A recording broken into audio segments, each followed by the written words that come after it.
Hi there. A fair coin and an ordinary die, pair six-sided dice, are thrown at the same time. The random variable x is defined as follows. If the coin shows a tail, x is twice the score on the dice. If the coin shows a head, x is the score on the dice if the score is even, and x is 0 otherwise. Now we can draw what we call a probability space diagram. Now if we were to do this, I've got on the die 1, 2, 3, 4, 5, 6. So these are my scores. Then you've got a head and a tail from the coin. So what are we saying then is that, just wipe this out clean. Now if it shows a tail, then the score on the dice is twice. Okay, so tail, so this score here 1 becomes 2, 2 becomes 4, 3 becomes 6, 4 becomes 8, and then we have 10 and then 12. So this is what's going to happen.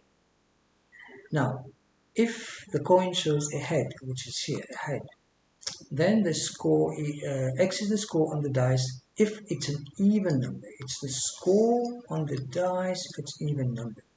Now remember, this is the die, and the score on the die where the even is here 2, and I've got 4, it remains as this, and then 6.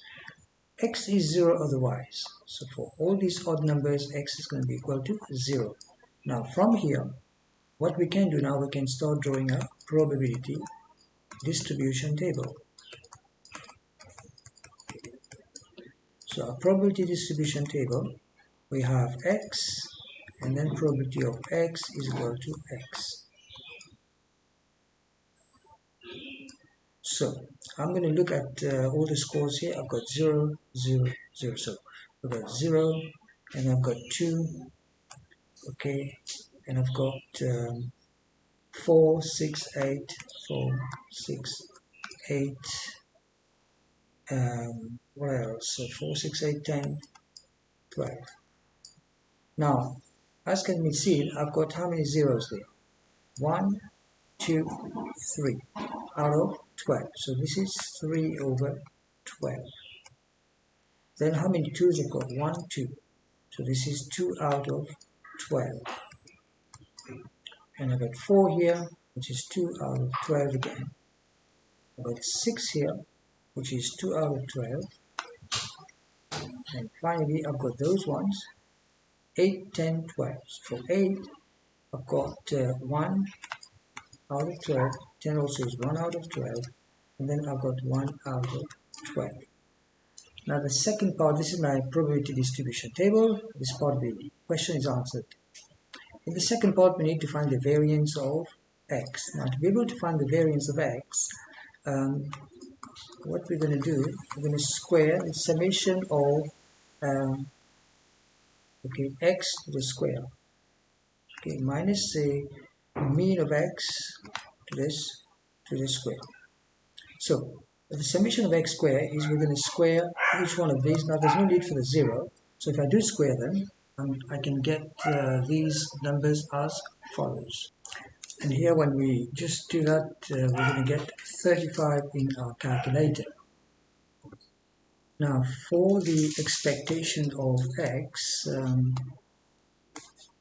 e of x, I'm going to get, first of all, 0 times 3 over 12, which is basically 0, plus 2 times 2 over 12, plus, and then again I've got now 4 times 2 over 12, and of course when you do the calculation, all the way to the end, you should be able to get 4.5 for e of x. And so what we're going to do is going to use expectation of x, minus expectation of x to the square minus expectation of x all squared. Okay, so what do we have? We have 35 and 4.5. So the variance of x turns out to be 35 minus 4.5. Of course, you're going to square this. If you do so, check it out.